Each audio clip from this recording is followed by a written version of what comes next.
Last week, I talked about wanting to improve my oil painting and feeling so intimidated that it was hard to get anything done. This week, I want to show you what happened when I buckled down, confronted the imposter syndrome that was holding me back, and applied the same method I have my students use to find their style and become master oil painters to myself in my painting. If you'd like to find out more about this method, I'll add a link in the description to my masterclass, which teaches this step-by-step process. And if you want to find your style and become a master of oil painting, I'll also include a link to apply to work with me in the description as well. Oh, and if you love this painting as much as I do and you want to take it home after you see the start to finish process of it coming to life in this video, I will have a link to purchase this painting in the description as well. But for the rest of the video, I like to focus on walking you through my thought process and experience with this painting so that you have a full idea of how you can apply this to your own work and your own goals. And I will be laying out the key steps that I took here so you can implement them for yourself as well. So in last week's video, I talked a lot about Carolyn Anderson, who has really caught my attention lately for just how evocative her paintings are and how she communicates so much with so little explicit detail. She also has a beautiful sense of values in her paintings and often pushes everything into a higher key, creating a lovely impressionistic feel. And her approach is pretty distinct from any way in which I've worked before, in that her work heavily features dry brush and creates a lot of lovely texture as a result. This is a bit of a turn from the juicy or wet-looking brushwork I've talked about a lot in the past with artists like Daniel Keyes, but I don't think of this as a contradiction so much as an expansion and clarification of what I'm drawn to. In getting really clear on where exactly you want your style to go can be absolutely incredible in terms of unlocking progress for yourself. I'll talk a little bit more about the necessity of understanding where you want to go and getting really clear on the kinds of paintings you want influencing you later in this video. But for right now, in looking back at Carolyn's work, I realized it wasn't necessarily about the exact texture of the brushwork, so much as it is about celebrating the paint itself through texture and through abstraction. These are two things that looking at an object in real life doesn't give us. So painting can really come in and enhance that. It's not a photograph, it's not a snapshot, it isn't a highly technical, literal depiction.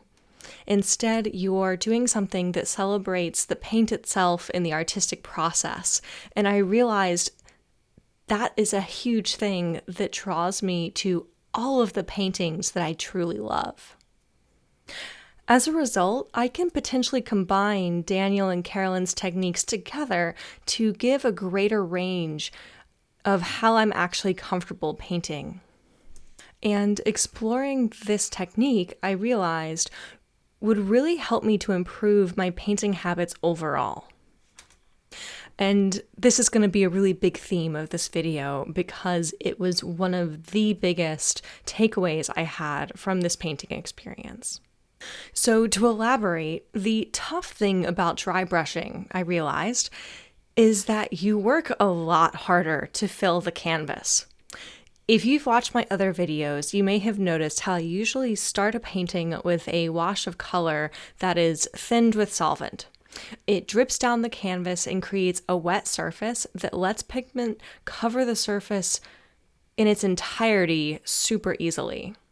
It's great for creating some beautiful transparent effects and suggesting fluid brushstrokes, but its downside is that it may be easy to get a little lazy or not very thoughtful about the marks you're making because those marks are going to kind of dissolve down the canvas as the solvent begins to run. On this painting, by contrast, I had to reload my brush between every single paint stroke. and really think about what I was putting down and why. Everything from the exact color to the direction to the speed of the brush stroke, all of these things that I didn't necessarily slow down enough to notice in previous paintings. And this gave me a really profound insight into what my bad habits have been up until this point. In previous paintings, I really found myself getting impatient with this and just reaching back for the solvent to put down a wash and help my paint go farther so that I wouldn't need to reload my brush so constantly, and I could just hurry up and get the painting done.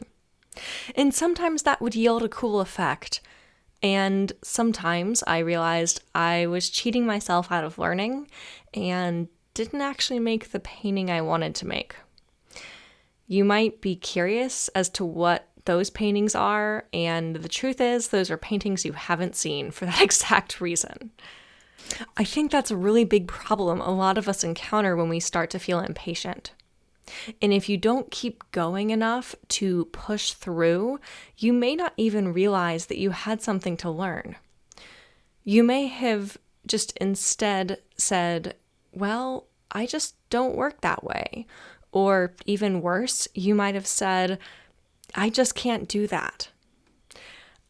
I know this because those were the sorts of thoughts I had before I finally felt fed up enough to make sure I was really committed to trying this technique and not giving up halfway into the painting and missing the key lessons that were waiting for me as a result. The truth is, I've been thinking about that idea a lot this week. This idea that rather than being imperfect and just continuing to chug along, we need to do something once and do it perfect. In fact, it's something I'm thinking about right now as I make this video, because in describing my process for creating this painting, I realized that my painting habits are just as important as my painting skills, and I haven't articulated that so clearly to my students before. Now I'm super excited to go and make an adjustment to the curriculum that I teach so that I can make sure to capture that and make sure my students are tuning into those details the same way I just did in this painting. But I only had this epiphany because I started teaching, because I started making this painting using the same method I teach to my students, because I use that to inform these YouTube videos that I make for you.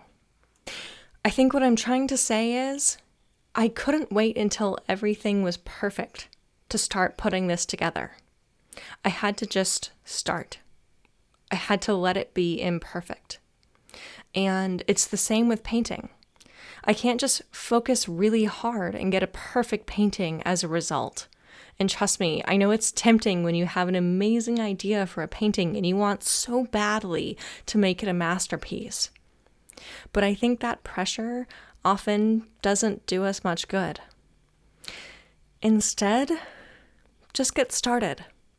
Make the painting you can make today and then keep painting.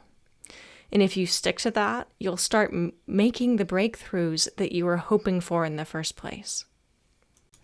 All right, so now let's talk about how you can apply this to your own painting practice so that you can become a master of the style you want to work in.